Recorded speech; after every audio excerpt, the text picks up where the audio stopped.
Hello and welcome back to SirKentSaid.com. Thank you. First of all, I wanted to say thank you. I think we're up to 288 followers. It's not 300 like I wanted by the end of the year, but we got 6 weeks to do so. So go ahead and tell your friends about me. Tell them to join. Tell them to follow. Tell them to subscribe. I had 2 back-to-back 16-hour days last week.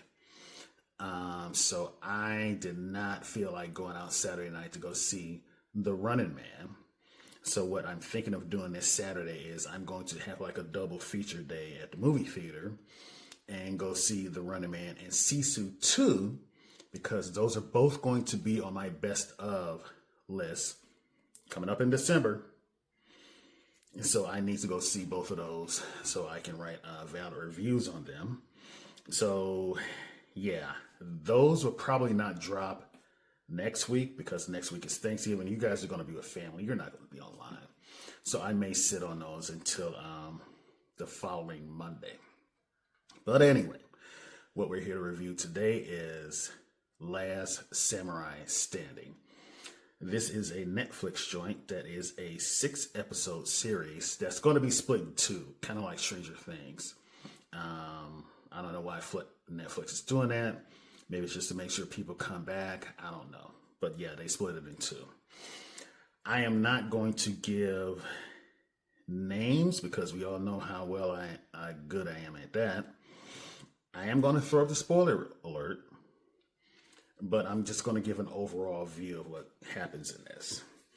It is the early to mid 1800s in Japan, and the way of the samurai is slowly but surely dying. Feudal lords are being wiped out. They're either being dying out, or they're being outright killed by this new wave of elected officials who are being influenced by Western civilization, i.e.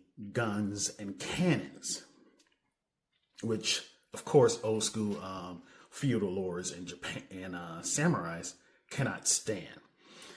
So a few of them have ordered samurai to go out and assassinate some of these elected officials, which only drives the need for firearms further. Because if a samurai rolls up on you intent on killing you, the average person ain't got a chance. So they had to plan to get all of the samurai in one spot and wipe them out, which they do. With the exception of a very few that were either not there or who barely survived. And then the government continues to move against them, stripping them of their titles, their land, any money they may have had. So you have all of these samurai who are suddenly Ronin. They have no lords to serve. They cannot make a living. These guys are not farmers. They're not cooks. They're just out there. A lot of them become bandits. If they're lucky, they become bodyguards. Most of them are suffering. There's disease breaking out in the villages. A protagonist actually loses a child due to cholera. And this is also the perfect opportunity for rich board fucks to swoop in and do some master puppet shit. So these flyers start circulating around for any samurai remaining to meet at a certain temple for their chance to win 1 million yen, which back then you could live off of and feed an entire village for like 10 years. So our protagonist says, yo, honey, I'm going to be back, but I'm going to come back loaded. So he shows up with 292 of the last remaining samurai. And if you get the Squid Game Battle Royale feeling from this, that's exactly what it is. They are locked inside this courtyard and told, okay, if you stay for the instructions, you submit to the rules. A few guys are like, fuck this. They try to make a break for the doors, but they're already locked. So they get gunned down. And the guy explains it, okay, this is how the game works. You all have your tags. It wasn't tags. But the more tags you have, when you get to gate to gate to gate, the better chances of you making it through said gate, because we expect you to have a certain number of tags with you per gate. And one guy asked, well, how do we get the tags? By killing whoever has a tag. And that's when it starts. The fight scenes and choreography are excellent in this. There are two oneers. The one in the initial battle scene where they follow the protagonist perfectly down a hill and up it. And the overhead of this opening battle royale, there's one dude who kind of reminds me of Kenpachi from Bleach. This dude is 6 feet tall, not yoked, but he done ate some red beans and rice, or whatever the equivalent is over there in Japan, because he's a big boy. And this is not a katana he has. This thing is, I don't know what it is, but yeah, he wrecks motherfuckers. And he's also psychotic because he will cut down anybody, elderly, women, just for being in his way.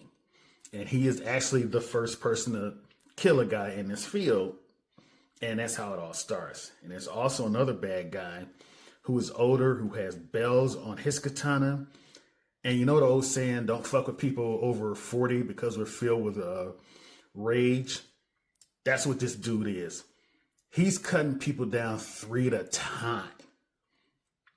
He is so menacing that when he shows up on a scene, you kind of get that Jason Voorhees mood, like, run, bitch, run.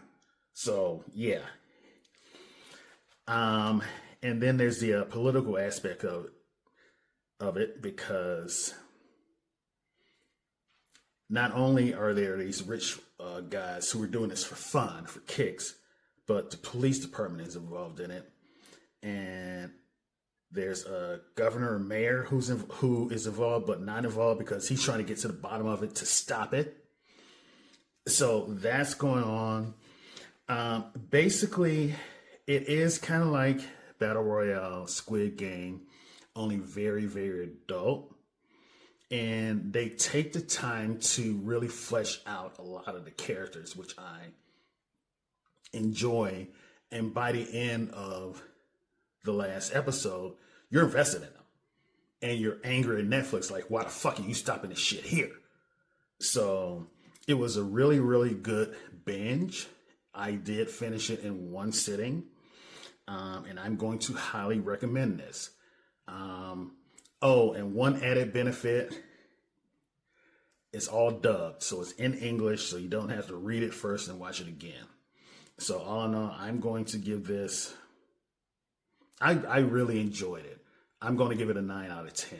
Those are my thoughts, and I'll see you on the other side.